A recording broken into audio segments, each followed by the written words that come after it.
dyan sa kwarto. Saan ba cellphone ko? Mamaya na.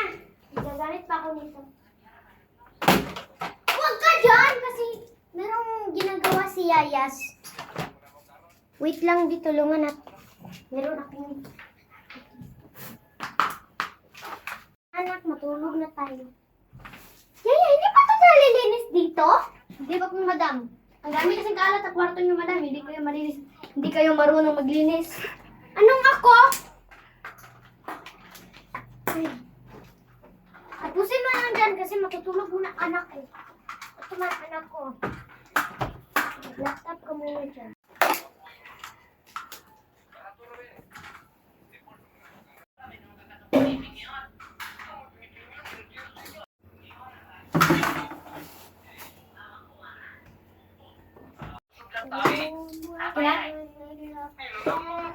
Yaya, bilisan mo dyan! Sandali lang po, madam. Ang dami kasing kalat dito. Kaya ako ang patay nga bagkit man. Sige, dahil kip, masuning mama na ko. Ikaw ba'y wala ka kipin mama niyo ba? Sipon naman gihatag ni mama na ko. He gets stuck and cries out, giving me time to clean up. This time, he unfortunately fell for it and got stuck. David noticed something was wrong, so he quickly used a lighter and anything nearby to escape. Dito. It worked, but he managed to walk Si Yaya. and made noise. This scared his wife upstairs, and she quickly told her dog to flee. But it was too late, as her husband was coming upstairs with a knife. Sabon na yan.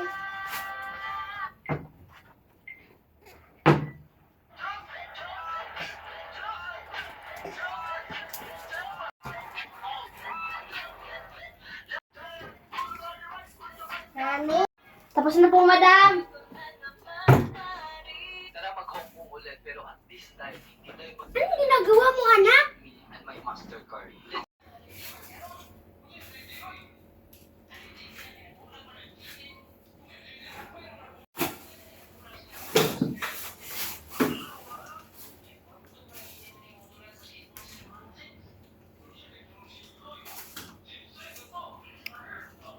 Ay.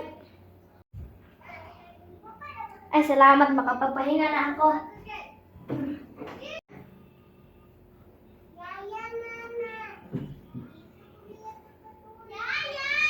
Bakit po, madam? Kumuha ka nga doon ng tubig. Malamig, mainit.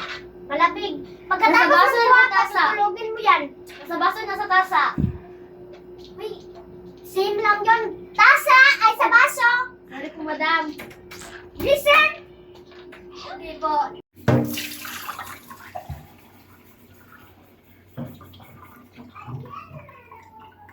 Lagot ka sa akin ngayon, madam.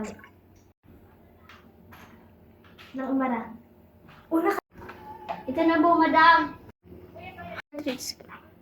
Hala pa na! Ay. Dito na po, madam. Sweetie! Ito na po, madam. Sobra naman to. Pag-hindi na po kayo po. Magbayad na kayo. Ma'am, sa gripo po dito. Sige na lang, sige na. Pagtapos patutulogin mo yung bata. Ay, anak lang po yung madam. Anak. Sobrang si madam. Sobrang balita. Akala mo naman sobrang ganda. Pangit naman. Tulog ka na. Anong ginagawa mo? Sige na, tulog na. Tulog na ha. Ano to si madam? Anak niya ako yung papatulogin. Huwag na ako. Hala na yan si madam.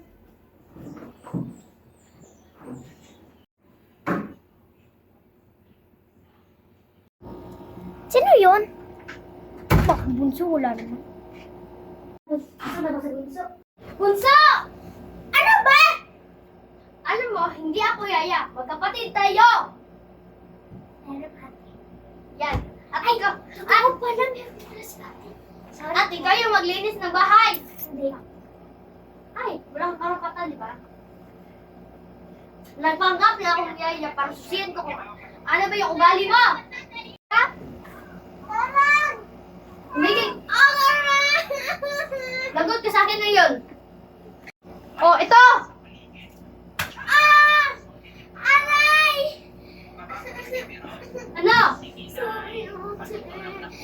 Maglinis ka!